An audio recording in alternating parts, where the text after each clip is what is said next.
Hello students, good morning to all of you. मैं आपका chemistry teacher CB Singh. याद करें, पिछले क्लास में हम लोग पढ़े थे मोलरिटी एंड नॉर्मलिटी। तो मोलरिटी में हम बोल रहे थे the number of moles of solute present in 1 litre of solution. Solution के 1 लीटर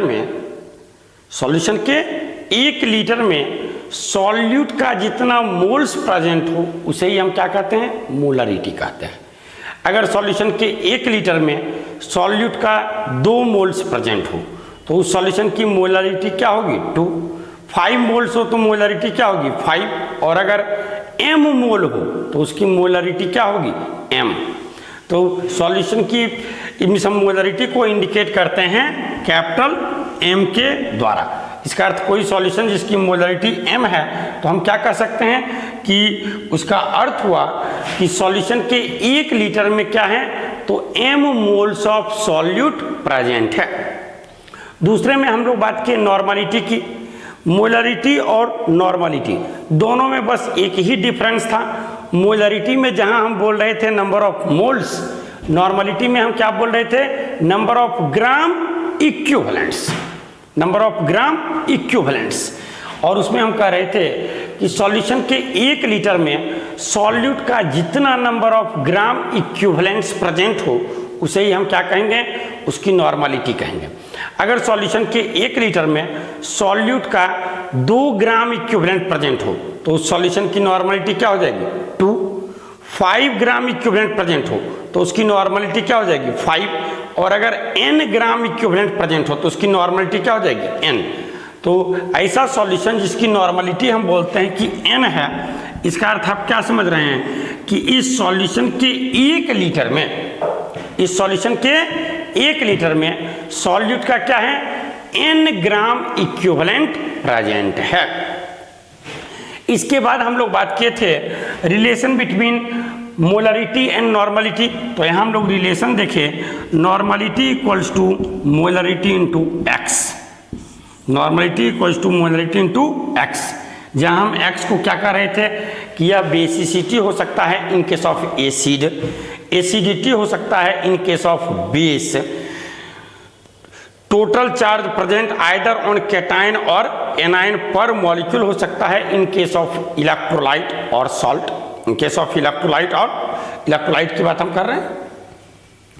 इसके बाद हम बात कर रहे थे किसमें, ऑक्सीडाइजिंग और रिड्यूसिंग एजेंट में। तो ऑक्सीडाइजिंग और रिड्यूसिंग एजेंट के केस में एक्स हमारा क्या हो जाएगा, यह हो जाएगा total change in oxidation number पर मॉलिक्यूल, क्योंकि x वही है जिसे हम क्या करते हैं, इक्विवेलेंट मास निकालने में मॉलिक्यूलर मास बाय x करते हैं। एसिड है तो वहाँ x हमारा क्या है, बेसिसिटी है। बेस है तो x क्या है, एसिडिटी है।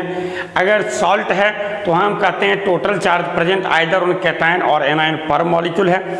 और यदि ऑक्सीडाइजिंग या रिड्यूसिंग एजेंट है तो वहाँ x हमारा क्या होता है, तो total change in oxidation number पर मॉलिक्यूल होता है। यहाँ तक की बातों को पिछले क्लास में हम लोग जाने थे।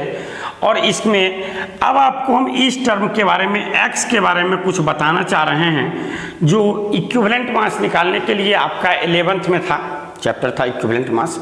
हो सकता है कुछ बच्चे नहीं पढ़े हों या बच्चे पढ़े भी हों तो उसे भूल गए हों, इसलिए जो भी न्यू बातें या जो भी बातें उससे लिंक्ड होंगी जहाँ भी आएगा उसे घेर के बिल्कुल समझाया जाएगा, तो आपको याद आ जाएगी सारी बातें।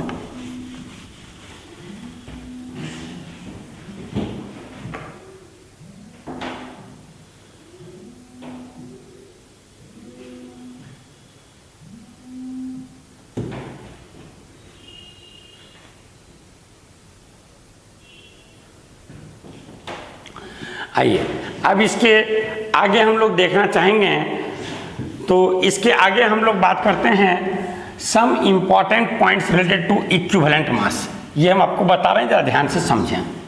तो जब हम बात करते हैं इक्विवेलेंट मास ऑफ एसिड की, इक्विवेलेंट मास ऑफ एसिड, तो हम क्या लिखते हैं, हम लिखते हैं मॉलिक्यूलर मास या molar mass of acid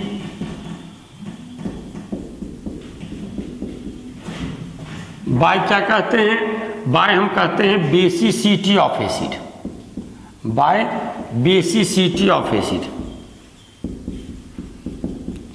basicity of acid, जिसे हम इंडिकेट करते हैं किसके द्वारा, एक्स के द्वारा।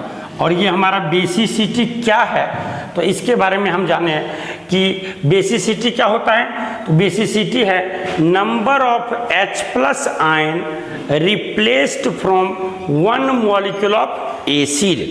एसिड के एक मॉलिक्यूल से जितना H+ क्या होता है, रिमूव्ड होता है, जितना H+ रिमूव हो सकता हो किसी रिएक्शन में या हुआ हो, वही उसकी क्या कहलाती है, बेसिसिटी कहलाती है। जैसे हम देखें एज फॉर एग्जाम्पल, हम HCl को लेते हैं, इसे NaOH से रिएक्ट कराते हैं, एक एसिड है दूसरा बेस है, तो रिएक्ट करते हुए क्या बनाएगा, NaCl+H2O। ठीक, ये हमारा न्यूट्रलाइजेशन रिएक्शन है। इस रिएक्शन में आप क्या देख रहे हैं, जब ये रिएक्शन हुआ है तो यहाँ HCl में जो एक H+ था वो क्या हो गया है, रिमूव्ड हो गया। इट मीन्स इसका एक H+ हटा तो X का मान क्या हो गया, इसके लिए 1 हो गया। यही अगर H2SO4 हमारा चेंज हो रहा होता, मान लेते हैं रिएक्शन कराते हुए आता Na2SO4 में, तो X का मान क्या हो जाएगा, 2 हो जाएगा, क्योंकि 2 चेंज हो गया। H3PO4 की बात करते हैं, H3PO4, और ये देखते हैं चेंज हो क्या, अगर हम ला रहे हैं Na3PO4 में, तो बताइए इस केस में X का मान क्या हो गया, 3 हो गया। यहाँ तीनों का तीनों H+ क्या हो गया, रिमूव्ड हो गया, रिप्लेस्ड हो गया। तो अब बच्चों आपके दिमाग में ये बातें आएगी कि अरे भैया यहाँ एक H+ था तो 1 हुआ, यहाँ 2 था तो 2 हुआ, 2 हाइड्रोजन था तो यहाँ 3 था तो 3 हुआ। तो सीधी सी बात, जब हम सिंपल नाक छू ही सकते थे तो क्या जरूरी थी घुमा के ऐसे करके छुवाने की। आप सीधे क्यों नहीं बोले कि जितना हाइड्रोजन होगा वही उसकी बेसिसिटी होगी। आप ये क्यों बोल रहे हैं कि the number of replaceable H+ ion present in one molecule of acid. ठीक, यहाँ रिप्लेसेबल से क्या मतलब है, तो देखिए यहाँ जैसे क्या था, 1 हटा, यहाँ बिल्कुल 2 हटा, यहाँ 3 है, इसमें तीनों हट गया। लेकिन यदि ऐसा होता, ये H3PO4 यही हमारा चेंज होता अगर Na2HPO4 में, और एक केस और भी देखते हैं कि H3PO4 है, यही हमारा चेंज हो रहा है NaH2PO4 में। तो आप बताइए, यहाँ भी तो H3PO4 ही है, यहाँ भी H3PO4 ही है, लेकिन इस केस में आप देखिए यहाँ 3 हाइड्रोजन था और यहाँ 1 हाइड्रोजन रह ही गया, तो हटा कितना भैया, 2 ही ना, इसलिए इसका X का मान 2 ही होगा। इस केस में देखिए X का मान क्या होगा, 1 ही होगा।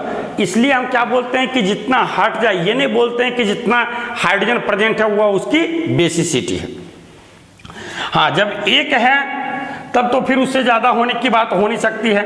2 है तो कम हो सकता है कि एक बार में 1 का ही लॉस करे तो 1 होगा, दूसरा 2 हो सकता है।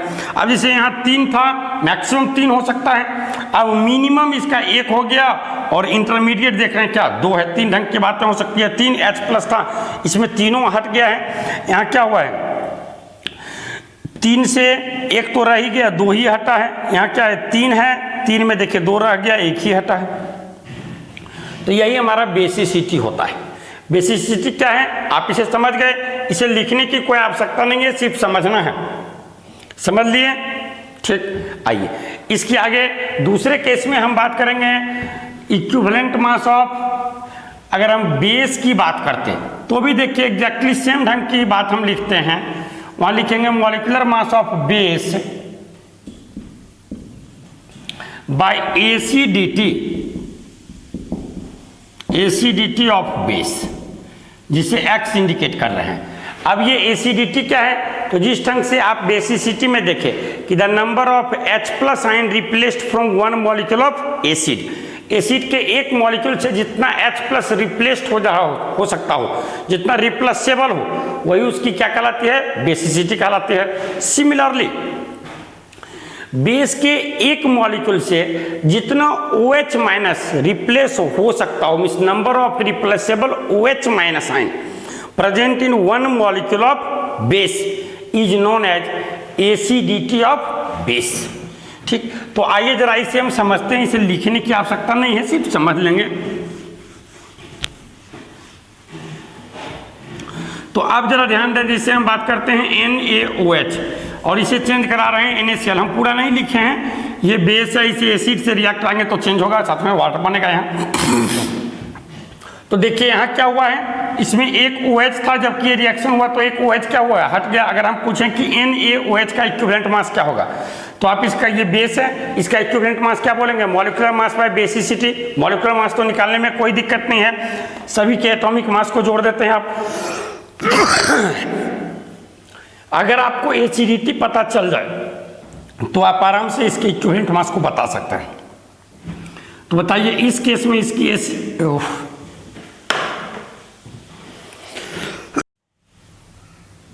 आइए ध्यान दें, ये आप देख रहे हैं क्या है, बेस है, इससे एक OH क्या हो गया, रिप्लेस्ड हो गया। तो इसके लिए हमें बात करनी है एसिडिटी। एसिडिटी पता चल जाए तो हम इक्विवेलेंट मास आराम से निकाल सकते हैं। एसिडिटी क्या होता है, number of OH minus ion replace और replace the number of replaceable OH minus ion present in one molecule of base is known as acidity of base. तो बताइए यहाँ x का मान क्या हो जाएगा 1। अगर कैल्शियम हाइड्रोक्साइड की बात करते हैं और हम इसे चेंज कर रहे होते हैं कैल्शियम क्लोराइड में CaCl2, 2 मोल HCl से रिएक्ट कराएंगे तो इस केस में x का मान क्या हो जाएगा 2 हो जाएगा। AlOH होल 3 की बात करें, AlOH होल 3 की बात करें और इसे चेंज करते हैं AlCl3 में, तो बताइए यहाँ x का मान क्या हो जाएगा 3 हो जाएगा। ये हमारा जो बेस है इसके लिए एसिडिटी 1, इसके लिए 2, इसके लिए 3। अगर हमें एसिडिटी पता चल गया तो हम उसके इक्विवेलेंट मास को आराम से बता सकते हैं, क्योंकि इक्विवेलेंट मास हमारा क्या हो रहा है, मॉलिक्यूलर मास बाय एसिडिटी हो रहा है बेस के केस में। सिमिलरली इसी ढंग से अगर आप सॉल्ट के केस में बात करेंगे तो इक्विवेलेंट मास ऑफ सॉल्ट, सब में उसे वही बात लिख रहे हैं, मॉलिक्यूलर मास हो जाएगा या मोलर मास हो जाएगा बाय। अब सॉल्ट के केस में क्या लेंगे, तो total charge present either on cation और एनायन पर मॉलिक्यूल। तो टोटल चार्ज प्रेजेंट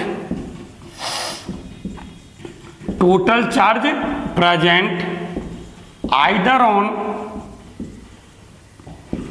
कैटायन और एनायन पर मॉलिक्यूल, आइदर ऑन कैटायन और एनायन पर मॉलिक्यूल। लाइक अगर हम बात करें NaCl की, हम बात करते हैं, जिसे हम देखते हैं for NaCl, for Na2CO3, for Al2SO4 whole 3। तो देखें ये जब ब्रेक करेगा तो किसमें, Na प्लस और Cl माइनस में। ठीक, ये हमारा क्या था, सॉल्ट है। अब अगर हम देखें कि इसका इक्विवेलेंट मास निकालने के लिए क्या करेंगे, मोलर मास, तो मोलर मास तो निकाल लेंगे by total charge present either on cation और एनायन पर मॉलिक्यूल। तो कैटायन या एनायन किसी एक का टोटल चार्ज लेना है, क्योंकि भैया जितना चार्ज कैटायन पे होगा उतना ही चार्ज क्या होगा, एनायन पे भी होगा।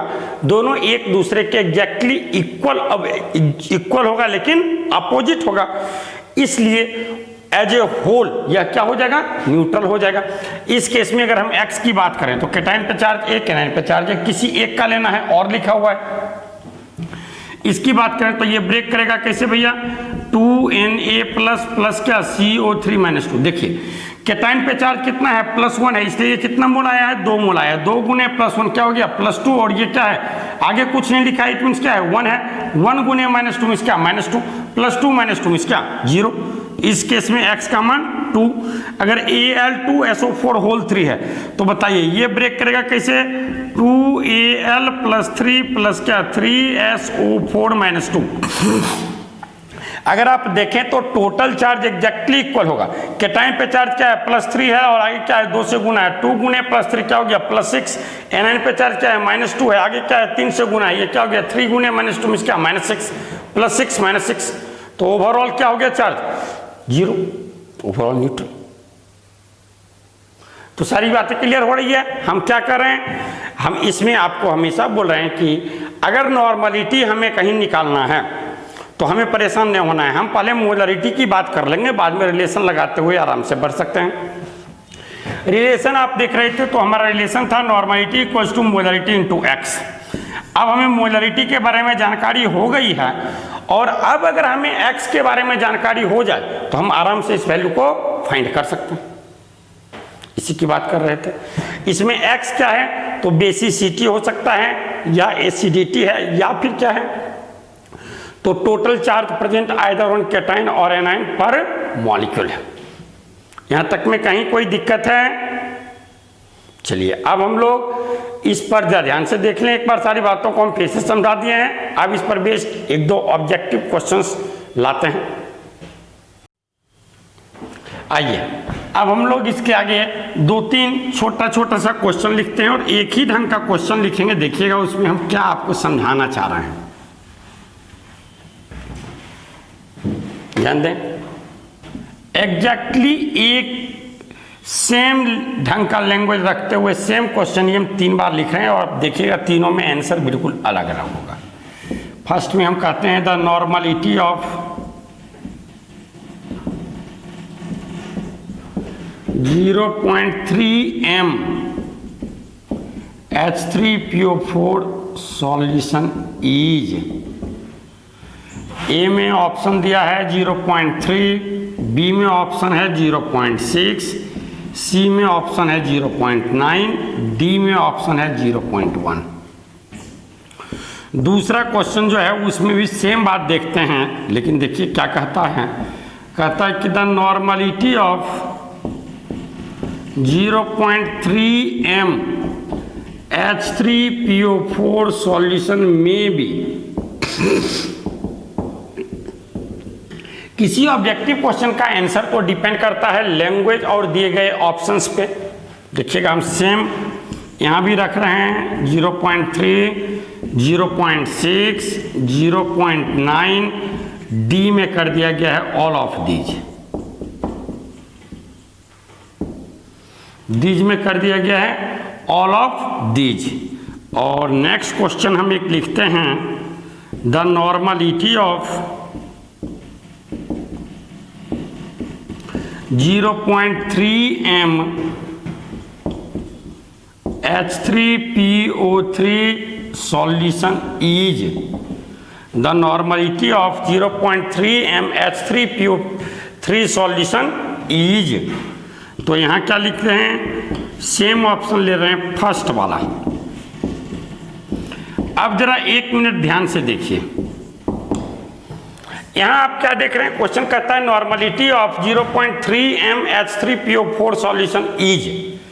लैंग्वेज में इज है, क्या होगा, कोई एक ऑप्शन बोलना है।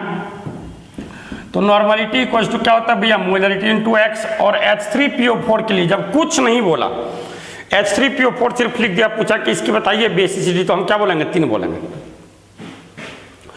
तो इसके लिए इस केस में हमारा n क्या हो जाएगा, मोलरिटी इंटू x। मोलरिटी क्या है 0.3 है और x का मान क्या है 3 है, 0.3 इंटू 3 क्या हो जाएगा 0.9 हो जाएगा।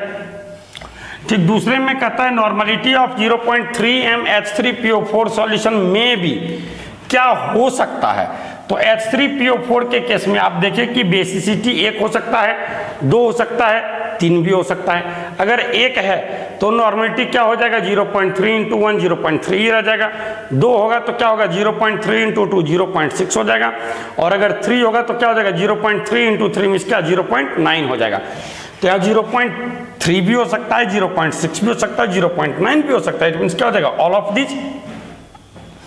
गलतियां तो प्राय यहां होती है, H3PO3 या H3PO2 में गलती होती है। देखिए वो आपको हम बताएंगे, और वही 12th में P ब्लॉक में है भी और बार बार क्वेश्चन पूछा भी जाता है। Normality of 0.3 m H3PO3 solution is. तो ये H3PO3 सॉल्यूशन की बात हो रही है। यहाँ भी आप देख रहे हैं हाइड्रोजन कितना है 3 है, तो आपको लग रहा होगा कि इसकी भी नॉर्मलिटी क्या हो जाएगी 3 हो जाएगी। लेकिन इस केस में नॉर्मलिटी 2 ही होता है, और जब नॉर्मलिटी 2 होता है, सॉरी x का मान 2 ही होता है, तो नॉर्मलिटी क्या हो जाएगा मोलरिटी इंटू x 0.3 इंटू 2 0.6 होगा। अब एक बात हम यहाँ आपको नोट में बताना चाहेंगे, जरा ध्यान से सुने, जो बार बार आपके 12th के एग्जाम में पूछा जाता है और यही फर्स्ट वॉल्यूम में ही इनऑर्गेनिक में पढ़ना भी है। 3 एसिड की हम बात करते हैं, H3PO4, H3PO3 और H3PO2। इसका नाम है हाइपोफॉस्फोरस एसिड, नीचे आ रहा है। इसका नाम है फास्फोरस एसिड,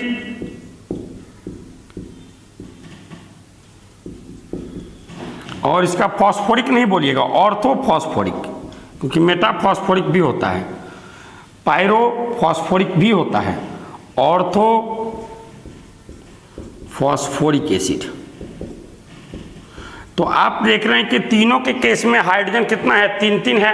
तो आपको लग रहा है कि तीनों की बेसिसिटी क्या होनी चाहिए, 3 होनी चाहिए।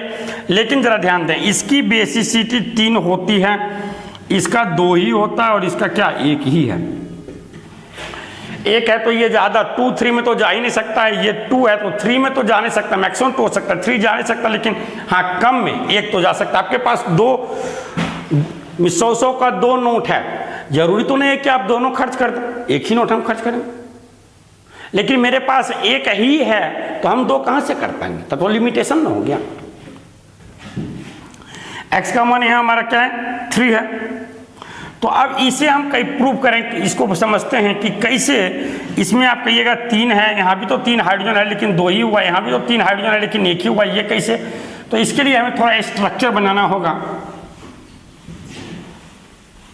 हम यहाँ उसका स्ट्रक्चर बनाते हैं, जरा एक में ध्यान से देखें।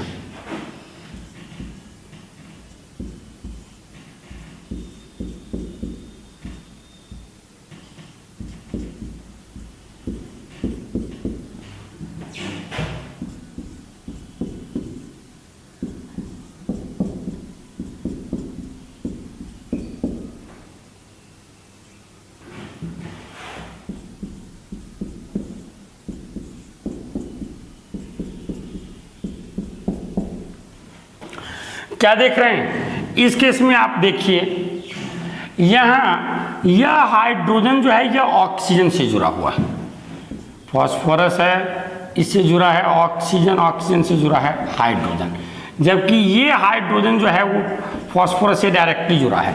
तो फास्फोरस और हाइड्रोजन दोनों की इलेक्ट्रोनेगेटिविटी ऑलमोस्ट इक्वल होती है, तो इनके बीच का इलेक्ट्रोनेगेटिविटी डिफरेंस क्या हो गया, 0 हो गया। तो अब ये बॉन्ड जो होगा इसका इलेक्ट्रॉन ये अपनी ओर खींच नहीं पाएगा, ये आयंस के फॉर्म में ब्रेक नहीं कर पाएगा। जबकि यहाँ आप क्या देख रहे हैं कि यहाँ जो हाइड्रोजन है वो किससे जुड़ा हुआ है, ऑक्सीजन से जुड़ा हुआ है। और आप जान रहे हैं कि ऑक्सीजन क्या है, सेकेंड मोस्ट इलेक्ट्रोनेगेटिव एटम है। ऑक्सीजन से अधिक इलेक्ट्रोनेगेटिव केवल और केवल एक ही एटम है, और वह क्या है भैया, फ्लोरीन है। तो ये क्या करेगा, strongly shared pair of electron को अपनी ओर खींचेगा, और जब ये खींचेगा तो इलेक्ट्रॉन पेयर इधर की ओर डिस्प्लेस्ड हो जाएगा, इससे दूर हो जाएगा। मीन्स हाइड्रोजन आराम से रिलीज हो सकता है किसके फॉर्म में, H+ के फॉर्म में। तो जितना भी हाइड्रोजन OH ग्रुप के रूप में प्रेजेंट है वही उसकी बेसिसिटी को डिसाइड करेगा। लेकिन जो hydrogen atom directly phosphorus atom से जुड़ा हुआ है उसका बेसिसिटी पर कोई इफेक्ट होगा ही नहीं। तो आप देखिए इस केस में अगर हम बात कर रहे थे तो इस केस में तीनों हाइड्रोजन क्या है, OH ग्रुप में ही है, इसलिए इसकी बेसिसिटी 3 हो सकती है, होती है। एक केस में 1 ही हटा था, एक में दोनों और 2 हट गया, एक में तीनों हटा दिए थे, रिएक्शन में जैसा दर्शाए थे। इस केस में इसकी बेसिसिटी 2 है, तो या तो यहाँ का हाइड्रोजन हट सकता है, या तो यहाँ का हट सकता है, या फिर दोनों हट सकता है। जब 1 हटे तो इसकी बेसिसिटी 1 होगी, जब 2 हटे तो इसकी बेसिसिटी क्या, 2 होगी। लेकिन 3 तो कभी हट ही नहीं सकता है, 3 तो कभी हट ही नहीं सकता है, तो इसकी बेसिसिटी कभी भी 3 नहीं हो सकती है। सिमिलरली इसी केस में आप देख रहे हैं 3 हाइड्रोजन है, लेकिन 3 में 2 हाइड्रोजन तो डायरेक्टली फास्फोरस से जुड़ा हुआ है, तो वो तो कभी H+ के फॉर्म में ब्रेक करके निकल ही नहीं पाएगा। केवल और केवल एक ही हाइड्रोजन जो हमारा O से जुड़ा हुआ है वो केवल H+ के फॉर्म में जा सकता है, इसलिए इसकी बेसिसिटी क्या होती है, 1 ही होती है। इसलिए ये दोनों क्वेश्चन बार बार पूछा जाता है। ये तो कम पूछा जाता है क्योंकि इसमें प्राय बच्चे जवाब दे देते हैं 3 हाइड्रोजन देखते हुए, लेकिन यहाँ भी 3 है, यहाँ भी 3 है, वहाँ उसको लगता है यहाँ 3 होना चाहिए, यहाँ भी क्या 3 होना चाहिए, लेकिन ऐसी बात तो है ही नहीं। यहाँ क्या है, 2 है और यहाँ क्या है, 1 है। तो इस बात पे बिल्कुल गौर करेंगे और ये हम लोग P ब्लॉक में पढ़ेंगे भी। चलिए इस बातों को लिख लें, और अब हम लोग मोलरिटी और नॉर्मलिटी पे कुछ 2-4 क्वेश्चन छोटा छोटा सा करते हैं। तो चलिए अब इसके आगे हम लोग मोलरिटी और नॉर्मलिटी पे कुछ छोटे छोटे क्वेश्चंस को देखते हैं। तो इसमें हम फर्स्ट देख रहे हैं, लिखते हैं calculate molarity and normality of each of the following solution. First में दिया जा रहा है ए solution 5 litre of A solution consisting 2 mole of NaOH, 5 liter of solution, 5 liter of a solution, solution का 5 लीटर है, जिसमें क्या है consisting 2 moles of NaOH, 2 mole NaOH को डाला गया था। हम देख रहे हैं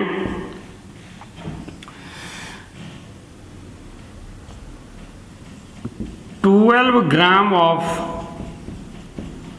NaOH dissolved in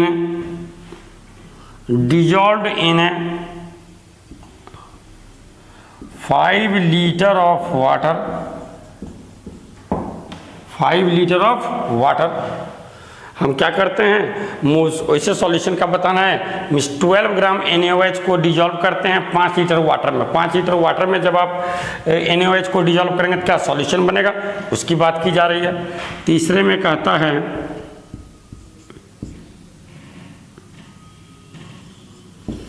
25% mass by mass aqueous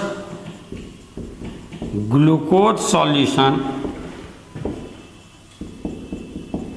having density 1.2 gram per ml, having density 1.2 ग्राम पर ml। चौथे में हम कहते हैं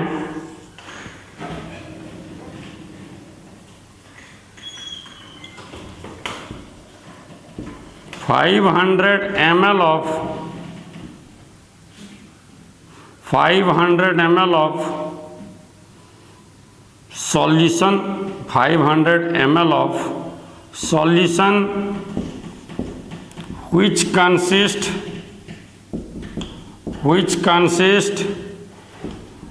4.9 gram of H2SO4, 4.9 gram of H2SO4।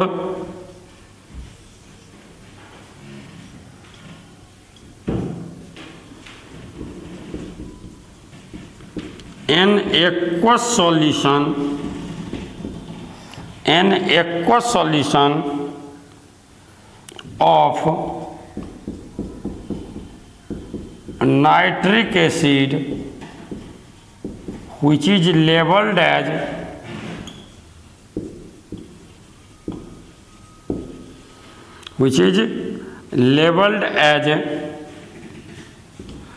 10% mass by volume, labeled as 10% mass by volume।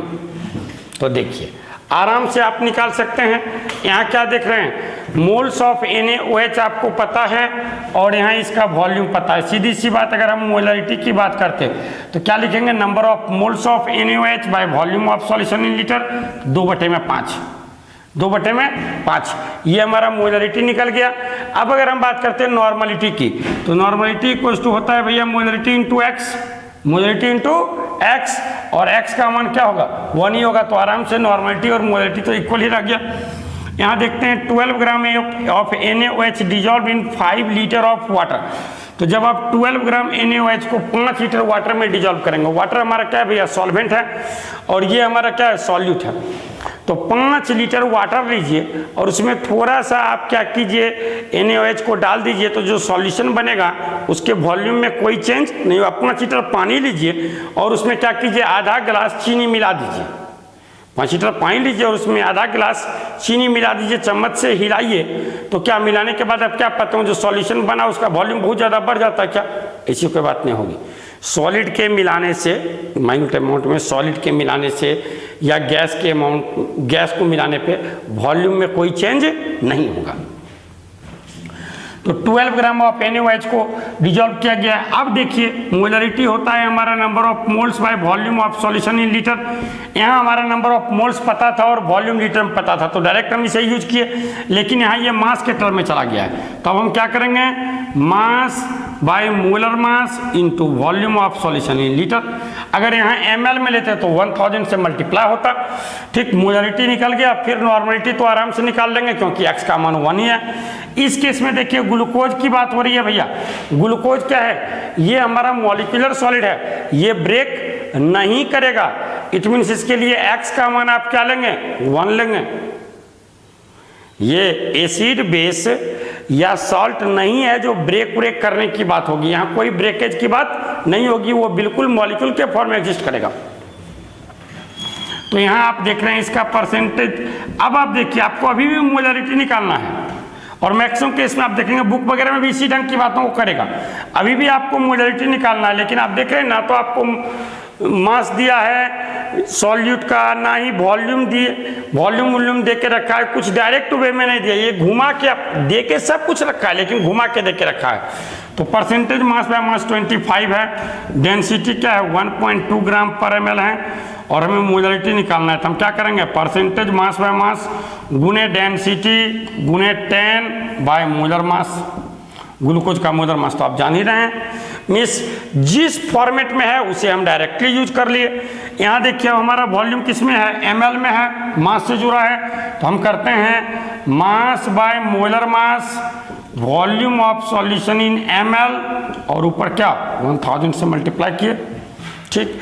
यहाँ देखिए कहता है aqua solution of nitric acid which is labelled as 10% mass by volume. यहाँ मास बाय वॉल्यूम दिया हुआ है। जब मास बाय वॉल्यूम, अगर मास बाय मास होता तो फिर हमें क्या होता, तो फिर हमें डेंसिटी की आवश्यकता होती।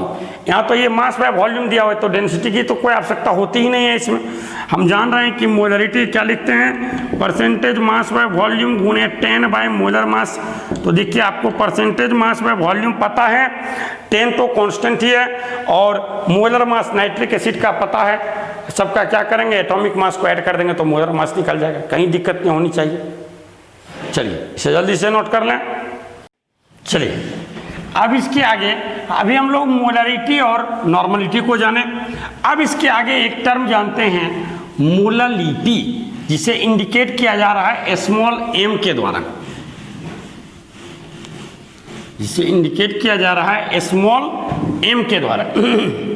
तो आइए हम लोग बात करें मोललिटी स्मॉल m। मोलरिटी जिसका हिंदी होता है मोलरता, और मोललिटी जिसका हिंदी होता है मोललता, दोनों में बहुत डिफरेंस है भाई, बिल्कुल ध्यान से देखिए। मोलरिटी क्या था, तो number of moles of solute present in 1 litre of solution, कि सॉल्यूशन के 1 लीटर में सॉल्यूट का जितना मोल्स प्रेजेंट हो उसे क्या कहा जा रहा है, तो उसे हम मोलरिटी कहते थे। लेकिन मोललिटी क्या है, तो यहाँ सॉल्यूशन की बात नहीं होती है, यहाँ बात किसकी होती है, सॉल्वेंट की होती है, और वो भी सॉल्वेंट का वॉल्यूम नहीं होता है, सॉल्वेंट का क्या होता है, मास होता है। इसलिए आगे चल के देखिएगा, इससे बहुत ही इंपॉर्टेंट बात बताएंगे हम लोग। तो क्या कर रहे हैं, मोललिटी क्या है, तो मोललिटी में हम कहते हैं कि the number of moles of solute, the number of moles of solute dissolved in 1 kg of solvent, dissolved in 1 kg of solvent is known as molality of solution। तो मोललिटी क्या है, हम क्या कर रहे हैं, तो मोललिटी में कह रहे हैं कि the number of moles of solute dissolved in 1 kg of solvent, it means molality small m। हम क्या कह सकते हैं, तो हम कह सकते हैं number of moles of solute by mass of solvent in kg, या हम क्या कहते हैं number of moles of solute by mass of solvent in gram, क्योंकि जनरली क्या होता है कि सॉल्यूट का मास आपको कम दिया रहता है, ग्राम में रहता है, इसलिए हम ग्राम वाले को यूज किए हैं। अगर केजी में है तब तो भैया डायरेक्ट हमारा ये काम हो गया। अगर ग्राम में है तो हम क्या करेंगे, सॉल्वेंट का मास ग्राम में ले लेंगे बाय 1000, ये 1000। अब जरा ध्यान दें, ये number of moles of solute, इस number of moles of solute के लिए हम क्या लिख सकते हैं, तो हम लिख सकते हैं mass of solute, mass of solute bye क्या लिखेंगे, molar mass of solute, molar mass of solute, mass of solute by molar mass of solute. ठीक, मास के लिए हम W लिख रहे थे, मोलर मास के लिए mm लिख रहे थे। अब जरा ध्यान दें, अभी तक क्या हो रहा था कि एक का ही मास आता था, दूसरे में वॉल्यूम रहता था, तो मास के लिए हम W लिख देते थे, काम चल जाता था। लेकिन अब यहाँ दो दो का मास है, देखिए सॉल्वेंट का भी मास है और ऊपर क्या सॉल्यूट का भी मास लिया गया है, तो अगर हम सिर्फ W ही लिखेंगे तब तो कन्फ्यूजन हो जाएगी ना, हो सकता है आप कटा भी दें, इसलिए हम इसे क्या लिख रहे हैं, लिखते हैं WA mass of solvent by molar mass of mass of solute by molar mass of solute. इससे क्या हो गया, number of moles of solute 1000 से मल्टीप्लाई करना था, कर दीजिए, और ये आपका क्या है, ठीक, number of moles of solute के लिए हो गया mass of solute by molar mass of solute, ये हम लिखे हैं नंबर ऑफ मोल्स के लिए 1000, और ये हमारा हो जाएगा मास ऑफ सॉल्वेंट इन ग्राम।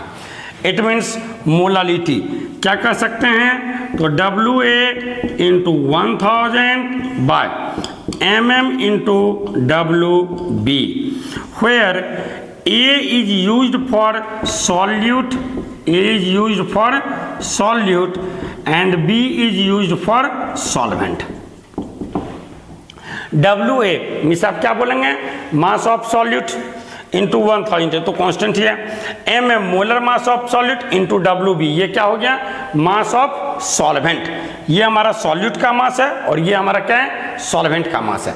इस आप क्या देख रहे हैं, इसमें कहीं भी सॉल्यूशन की बात नहीं हुई है, और जैसे मोलरिटी में क्या था, सॉल्यूशन था और वहाँ वॉल्यूम था, जबकि यहाँ आप क्या देख रहे हैं, सॉल्यूशन की तो बात हुई ही नहीं है, यहाँ बात किसकी हुई है, सॉल्वेंट की हुई है, और वो भी सॉल्वेंट का क्या है, मास है।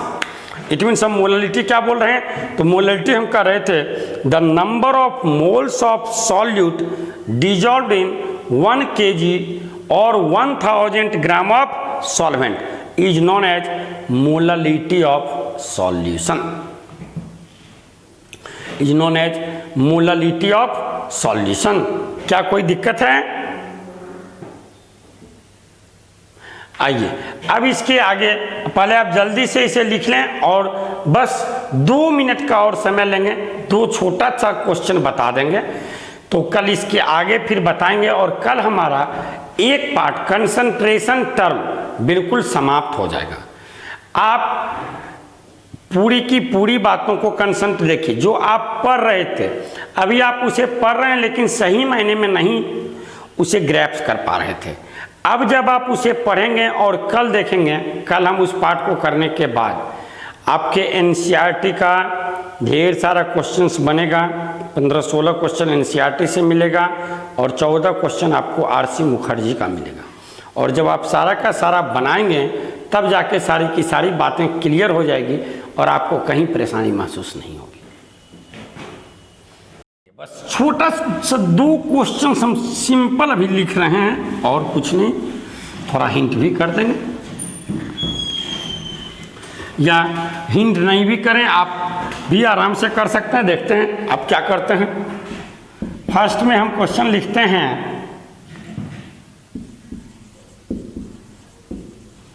Calculate molarity of 10% mass by mass aqueous NaOH solution. जरा ध्यान दें, आप क्या देख रहे हैं, मोलरिटी निकालना है, मोलरिटी निकालना है। इसके लिए क्या चाहिए था, मास ऑफ सॉल्यूट चाहिए था, और क्या चाहिए था भैया, मास ऑफ सॉल्वेंट चाहिए था। तो आपको ना तो मास ऑफ सॉल्यूट बोला ना ही मास ऑफ सॉल्वेंट बोला डायरेक्टली, लेकिन वो बिल्कुल दे दिया इनडायरेक्ट वे में वो सब कुछ दे के रखा है और आपको इसके मीनिंग से वो समझना पड़ेगा। हम आपको बताए थे फिजिकल स्ट्रेंथ में कि बस उसका मीनिंग ही बार बार यूज होगा और बच्चे उस मीनिंग को नहीं समझ पाएंगे तो दिक्कत हो जाएगी। 10% mass by mass aqueous NaOH solution है। इसका अर्थ क्या हो गया कि 100 ग्राम सॉल्यूशन जो है इसमें क्या है भैया, तो 10 ग्राम NaOH है और रिमेनिंग 90 ग्राम क्या है, वाटर है। बताइए, मास ऑफ सॉल्यूट मिल गया 10, 1000 तो कांस्टेंट ही mm, NaOH का मोलर मास ले लेंगे Wb, आपको पता चल गया। बोलिए कितनी आसानी से निकल गया। हाँ, अब एक छोटा सा क्वेश्चन हम लिख देते हैं, उसमें हम कुछ नहीं बोलेंगे।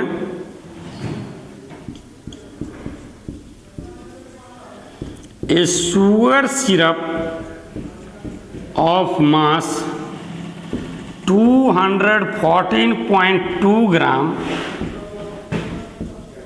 कंसिस्ट 34.2 ग्राम ऑफ सुक्रोज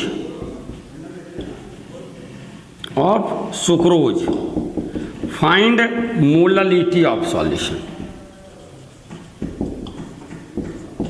आप क्या देख रहे हैं, अगर आप यहां भी देखें तो सेम ही बातें हैं, बिल्कुल बात सेम है या नहीं है।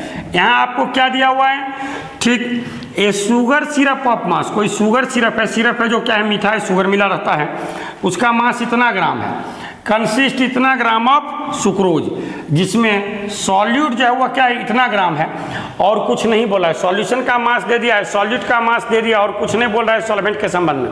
जब कुछ नहीं बोला जा रहा है तो हम क्या समझेंगे, सॉल्वेंट हमारा क्या है, वाटर है, जिसे हम यूज करते हैं यूनिवर्सल सॉल्वेंट के फॉर्म में। तो सॉल्यूशन का मास हमको पता है ही 214.2 ग्राम सॉल्यूशन है, जिसमें क्या है भैया 34.2 ग्राम क्या है, सॉल्यूट है। तो रिमेनिंग जो होगा वही क्या होगा, सॉल्वेंट हो जाएगा। अब आप सॉल्वेंट निकालने के लिए यहाँ क्या होगा, मास ऑफ सॉल्वेंट होगा। तो आप सॉल्वेंट का मास निकालने के लिए, सॉल्वेंट जो हमारा क्या है, वाटर है, और तो कुछ बोला ही नहीं है, शुगर सिरप, ठीक। तो हम देख रहे हैं कि इतना ग्राम सॉल्यूशन है जिसमें इतना ग्राम सॉल्यूट है, सॉल्यूट का मास हमको पता चल गया। तो सॉल्वेंट का मास हम क्या करेंगे, आराम से निकाल लेंगे और तुरंत आप डाटा पुट करेंगे, बन जाएगा। अरे भैया, कंपटीशंस के क्वेश्चंस की बहुत बड़ी विशेषता होती है, आपको देखने में जरूर लग रहा होगा कि ये डिजिट उठपटा है, लेकिन उठपटा डिजिट नहीं होता है, वो ऐसा डिजिट सेट करके रखता है कि कैलकुलेशन आपका आसान हो जाए। और दूसरी बात, वहाँ ऑब्जेक्टिव में एक बात और भी देखा जाता है कि गलती करने पे जो आपका आंसर आएगा ना, वो ऑप्शन में जरूर दिया रहेगा। आप क्या समझते हैं, अपने आप को ज़्यादा तेज, अपने आप को बुद्धिमान समझना अच्छी बात है, लेकिन सेटर को बेवकूफ़ नहीं समझना है, वो आपसे ज़्यादा तेज होंगे। चलिए, यहाँ तक की बातों को लिख लें और इसे सही ढंग से पढ़ के आएंगे। कल इसके आगे हम लोग कुछ बातों की चर्चा और भी करेंगे और हमारा एक पार्ट कंसंट्रेशन टर्म कल समाप्त हो जाएगा। कंसंट्रेशन टर्म कल समाप्त हो जाएगा। तो कल हम आप लोग को बनाने के लिए होमवर्क दे देंगे। परसों डायरेक्ट लाइव क्लास के थ्रू हम लोग चर्चा करना चाहेंगे कि कौन बच्चा क्या बनाया है, नहीं बनाया है, बच्चे से पूछेंगे, इसलिए आप उसे सही ढंग से पढ़ेंगे। जब तक लाइव से आपको नहीं जोड़ेंगे, आप मेहनत ही नहीं कर रहे होंगे, हमको पता है। चलिए, ओके बाय।